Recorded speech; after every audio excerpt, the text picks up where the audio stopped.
بسم اللہ الرحمن الرحیم۔ اصحاب کہف کا واقعہ۔ اکثر مفسرین کے نزدیک اصحاب کہف رضی اللہ تعالی عنہم کا واقعہ حضرت عیسیٰ علیہ السلام کے آسمان پر تشریف لے جانے کے بعد رونما ہوا، اور بعض مفسرین کے نزدیک یہ واقعہ حضرت عیسیٰ علیہ السلام سے پہلے کا ہے، اور اس کا ذکر اہل کتاب کی مذہبی کتابوں میں موجود ہے، اور اسی وجہ سے یہودیوں نے بڑی توجہ کے ساتھ ان کے حالات محفوظ رکھے۔ بہرحال یہ واقعہ کس زمانے میں رونما ہوا، اس کی اصل حقیقت اللہ تعالیٰ ہی بہتر جانتا ہے۔ البتہ ہم یہاں معتبر مفسرین کی طرف سے بیان کردہ اس واقعے کی بعض تفصیلات کا خلاصہ ذکر کرتے ہیں۔ چنانچہ مفسرین کے بیان کے مطابق اصحاب کہف افسوس نامی ایک شہر کے شرفاء و معززین میں سے ایماندار لوگ تھے۔ ان کے زمانے میں دقیانوس نامی ایک بڑا جابر بادشاہ تھا، جو لوگوں کو بت پرستی پر مجبور کرتا، اور جو شخص بھی بت پرستی پر راضی نہ ہوتا تو اسے قتل کر ڈالتا۔ دقیانوس بادشاہ کے جبر و ظلم سے اپنا ایمان بچانے کے لیے اصحاب کہف بھاگے اور قریب کے پہاڑ میں غار کے اندر پناہ گزین ہوئے۔ وہاں سو گئے اور 300 برس سے زیادہ عرصہ تک اسی حال میں رہے۔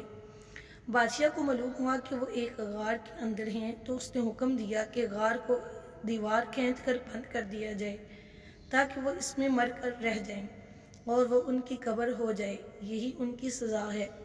حکومتی عملے میں سے یہ کام جس کے سپرد کیا گیا وہ نیک آدمی تھا۔ اس نے ان اصحاب کے نام، تعداد اور پورا واقعہ ایک تختی پر کنندہ کرا کر تانبے کے صندوق میں دیوار کی بنیاد کے اندر محفوظ کر دیا، اور یہ بھی بیان کیا گیا کہ اسی طرح ایک تختی شاخی خزانہ میں بھی محفوظ کرا دی گئی۔ کچھ عرصہ بعد دقیانوس ہلاک ہوا، زمانے گزرے، سلطنتیں بدلیں، یہاں تک کہ ایک نیک بادشاہ جس کا نام بیدروس تھا، اس نے 68 سال حکومت کی۔ اس کے دور حکومت میں ملک میں فرقہ بندی پیدا ہوئی، اور بعض لوگ مرنے کے بعد اٹھنے اور قیامت آنے کے منکر ہو گئے۔ بادشاہ ایک تنہا مکان میں بند ہو گیا، اور اس نے گریہ وزاری سے بارگاہ الہی میں دعا کی کہ یا رب، کوئی ایسی نشانی ظاہر فرما جس سے مخلوق کو مردوں کے اٹھنے اور قیامت آنے کا یقین حاصل ہو جائے۔ اسی زمانہ میں ایک شخص نے اپنی بکریوں کے لیے آرام کی جگہ حاصل کرنے کے واسطے اسی غار کو تجویز کیا، اور کچھ لوگوں کے ساتھ مل کر دیوار کو گرا دیا۔ دیوار گرنے کے بعد کچھ ایسی ہیبت طاری ہوئی کہ گرانے والے بھاگ گئے۔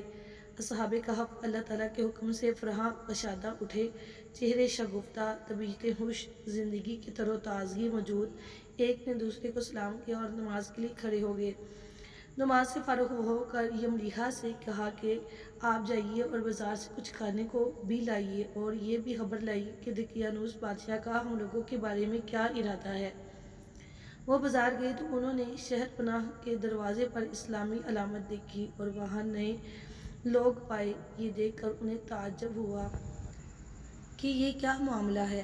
کل تک تو کوئی شخص اپنا ایمان ظاہر نہیں کر سکتا تھا، جبکہ آج اسلامی علامتیں شہر پر ظاہر ہیں۔ پھر کچھ دیر بعد آپ تندور والے کی دکان پر گئے اور کھانا خریدنے کے لیے اسے دقیانوسی سکے کا روپیہ دیا، جس کا رواج صدیوں سے ختم ہو گیا تھا، اور اسے دیکھنے والا بھی کوئی باقی نہ رہا تھا۔ بازار والوں نے خیال کیا کہ کوئی پرانا خزانہ ان کے ہاتھ آ گیا ہے، چنانچہ وہ انہیں پکڑ کر حاکم کے پاس لے گئے۔ وہ نیک شخص تھا، اس نے بھی ان سے دریافت کیا کہ خزانہ کہاں ہے۔ انہوں نے کہا خزانہ کہیں نہیں ہے، یہ روپیہ ہمارا اپنا ہے۔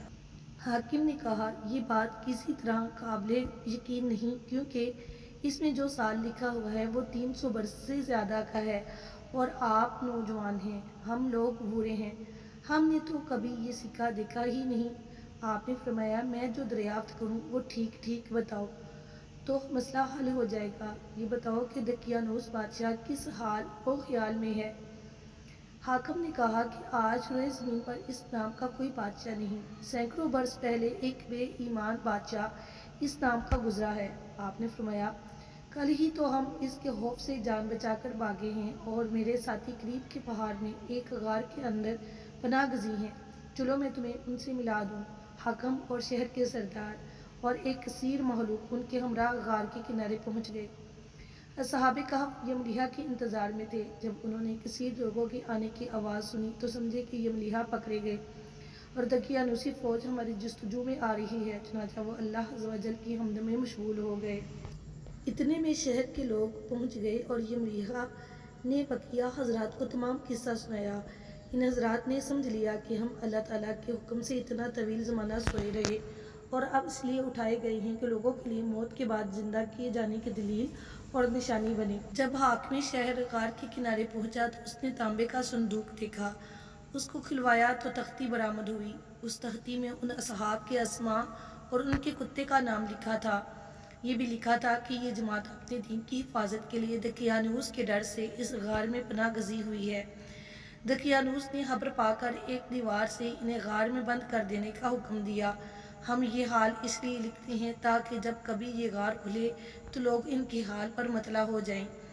یہ تحتی پڑھ کر سب کو تعجب ہوا اور لوگ اللہ عز و جل کی حمد و ثنا بجا لائے کہ اس نے ایسی نشانی ظاہر فرما دی جس سے موت کے بعد اٹھنے کا یقین حاصل ہوتا ہے۔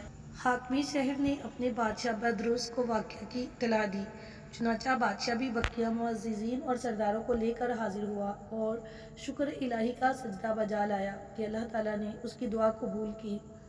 اصحاب کہف نے بادشاہ سے معانقہ کیا اور فرمایا، ہم تمہیں اللہ عز و جل کے سپرد کرتے ہیں، والسلام علیکہ ورحمۃ اللہ وبرکاتہ۔ اللہ تعالیٰ تیری اور تیرے ملک کی حفاظت فرمائے اور جن و انس کے شر سے بچائے۔ بادشاہ کھڑا ہی تھا کہ وہ حضرات اپنے خواب گاہوں کی طرف واپس ہو کر مصروف خواب ہوئے اور اللہ تعالیٰ نے انہیں وفات دے دی۔ بادشاہ نے سال کے صندوق میں ان کے اجساد کو محفوظ کیا اور اللہ تعالیٰ نے رعب سے ان کی حفاظت فرمائی کہ کسی کی مجال نہیں کہ وہاں پہنچ سکے۔ بادشاہ نے سر غار مسجد بنانے کا حکم دیا اور ایک خوشی کا دن معین کر دیا کہ ہر سال لوگ عید کی طرح وہاں آیا کریں۔ حوالہ موجود ہے، اس سے معلوم ہوا کہ صالحین میں عرس کا معمول قدیم سے ہے۔